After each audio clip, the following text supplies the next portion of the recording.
Hey guys, so I've been researching like different religions a lot lately, and I wanted to talk about Spiritism, which is something that I've recently learned existed. But it's actually a major religion. It's considerably three, four, maybe the sixth most popular religion. There are more Spiritists than there are Jewish people.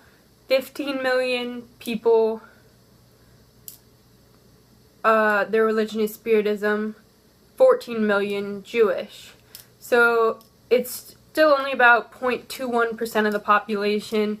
Yeah, and I think there are a lot of religions that are like influential in the world that people don't really know about. So let's check this thing out. So basically what it is kind of like, it's kind of the whole idea of like there are lots of spirits and kind of like you can use a psychic to tell the future, to communicate with the spirits. There can be like mediums, and it's kind of like a science. It calls itself a kind of a science. Actually, its members tend to consider themselves, or they consider Spiritism as not really a religion, but as like a science, or what I would say is it's kind of like a study, or it's like a topic, but it's not really a science because it is not recognized by mainstream science as being a science, but it's still kind of it's a little bit less of religion and more of like a like subject of study and like research, although it's not very extremely scientific.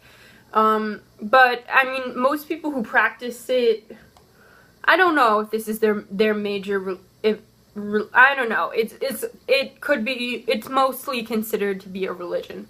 Okay, sorry, let's see. So it's mostly all by this guy named Alan Kardec, who wrote a bunch of books about it and kind of started it.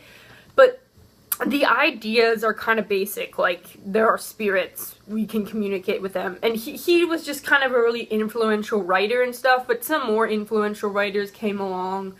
Okay, so let's see, Alan Kardec was his code name. His real name was like something really long and complicated. Where is this religion? Mostly in South America.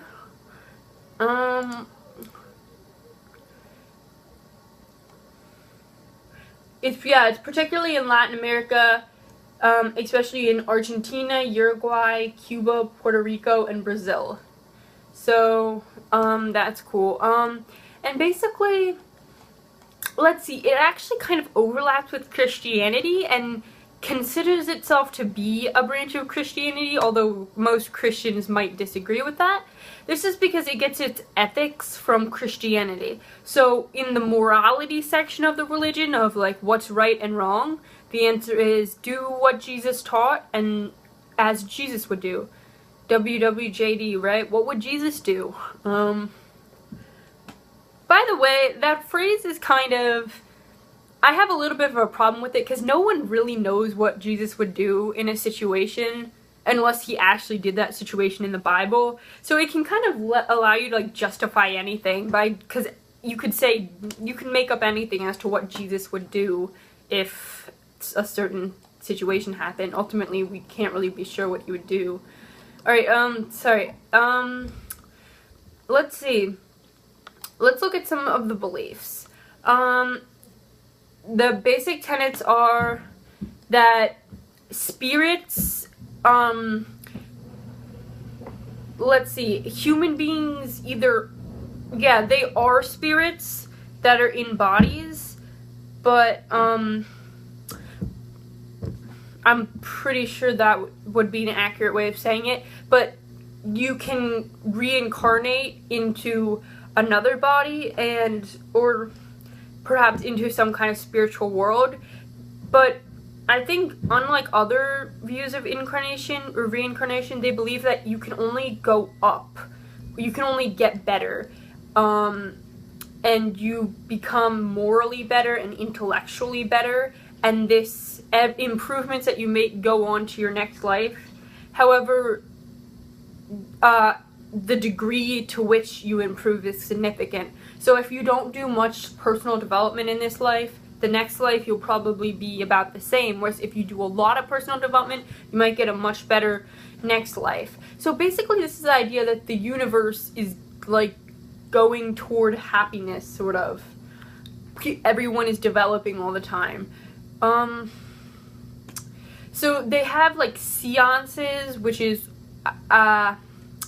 what exactly are seances? There's something like where you summon a spirit.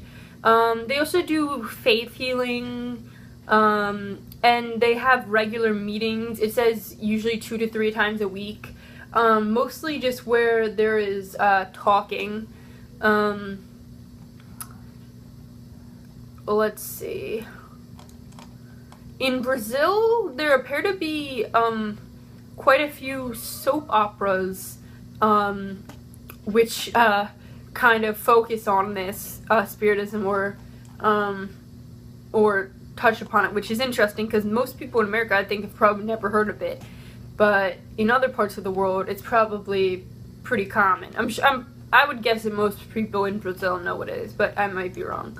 It might depend on where you are in Brazil. Okay, what's some better beliefs? There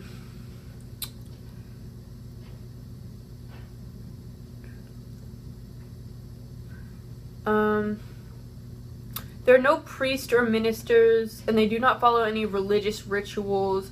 It's mainly studying doctrine and giving to charity. Let's find some beliefs. A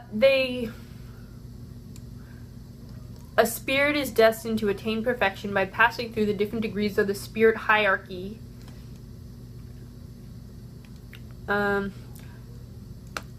spirit's successive corporal existences are always progressive and never retrograde. I touched upon that.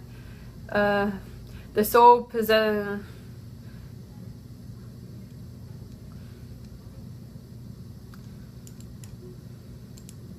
on its re-entrance into the spirit world, the soul again finds there all those whom it has known upon the earth, and all its former existences eventually come back to its memory with the remembrance of all the good and of all the evil which it has done to them. Spirits exert an incessant action upon the moral world and even upon the physical world.